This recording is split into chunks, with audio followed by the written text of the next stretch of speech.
Hey everybody, it's Sarah, aka the Mill Coach, and it is time for Epic Shit Challenge number 9. Today we're going to continue talking about really cool leaders, right? And I love the idea that, leadership is an inside-out kind of a deal, right? If you can lead yourself really well, then it's really going to help you bring your epic shit out to the larger world, right? Leadership of self precedes leadership of others. And one of the leaders who has really helped me to grow is a guy by the name of Chris Heyer, who worked at Idaho Central Credit Union as the CEO. Idaho Central was the first credit union that I worked at and was actually my first big girl job after I graduated from Idaho State. And it was a really cool thing because, when I first started working there, I had no idea what the hell I was doing. I remember reading the job description, and it was for a training coordinator, and it said that you had to really love presentations, which I was like, yes, I love to do that. There was some creativity and project management aspects, and I thought, heck yeah, I can do that.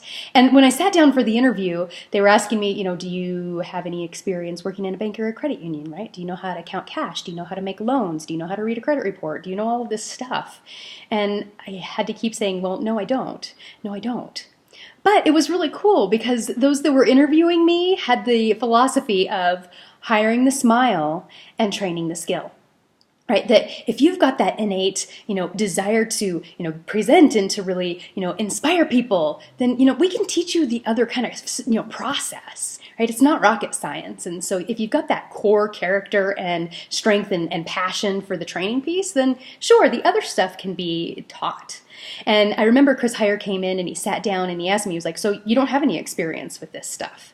And I said, well, no, I don't. And he said, well, then why should we hire you?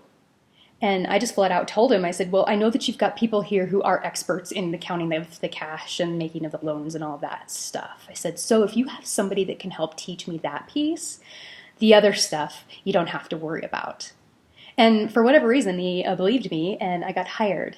And I actually left there as the sales and talent development manager. I was there for about 3.5 years. And I think that I was able to progress and be successful there because of a couple of things that Chris did.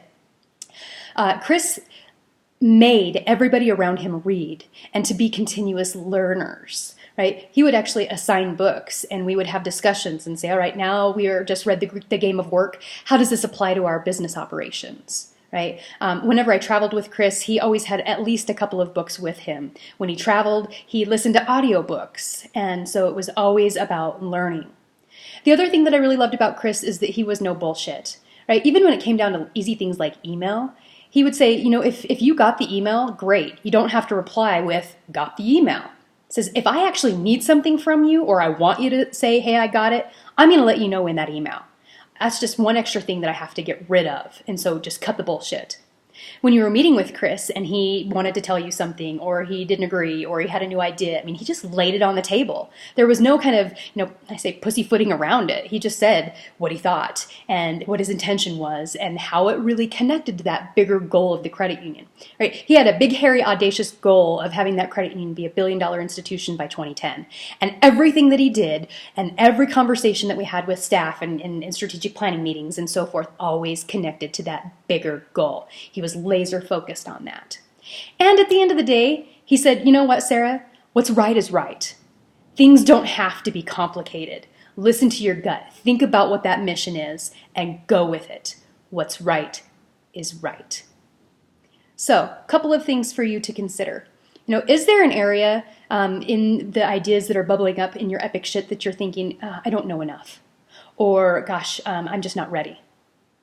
If there is, start doing something about it. Start reading, right? Whether it's a book, whether it's a blog, whether it's going to YouTube and listening to something, just stop making excuses there and move and try things on.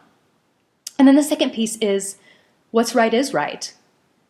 Are you listening to your gut with those big decisions that you need to make or even those small decisions, right? Life is not that complicated. So stay uber focused on the goal and move, right? So your first challenge out of all of that is to read something. I want you to really step into learning something new.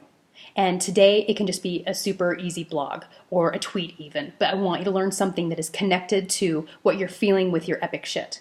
Okay? And then the second piece is reach out to a leader who has really made an impact on you and tell them what that impact was. So think deeply about, all right, out of all the cool, awesome leaders that I've worked with, what is one of the biggest lessons that matters most to me?